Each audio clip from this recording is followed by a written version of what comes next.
backed Syrian fighters have begun combing through the shattered ruins of the last stronghold of the Islamic State group, ISIS, in a search for explosives and any surviving jihadist fighters. The battle for the Syrian village of Baghouz lasted far longer than predicted. 10 weeks of gunfire and airstrikes have reduced the village to a horrific wasteland pocked with huge bomb craters, littered with burned-out vehicles and bodies. Hours after Saturday's triumphant announcement that ISIS no longer held any territory in Iraq or Syria, a local driver working with a team of journalists from NBC News was killed when an explosive device went off in a building that served as a media center. A spokesman for the Syrian Democratic Forces told the Associated Press that the village of Baghouz is full of all kinds of explosives. He said SDF forces have detonated landmines and suicide belts. On Sunday, SDF forces arrested a number of militants found hiding in tunnels, and AFP reporters saw dozens of people, mostly men, leaving the encampment and boarding trucks.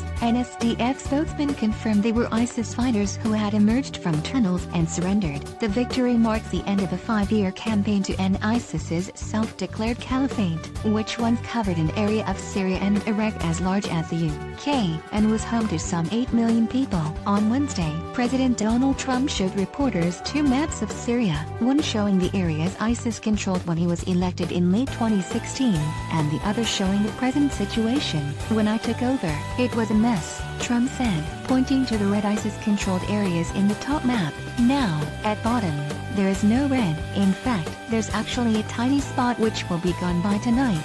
So that's ISIS red right there, and the bottom one is how it is today," he said. However, an SDF spokesperson warned that the caliphate may be gone, but the militant group's threat was far from over.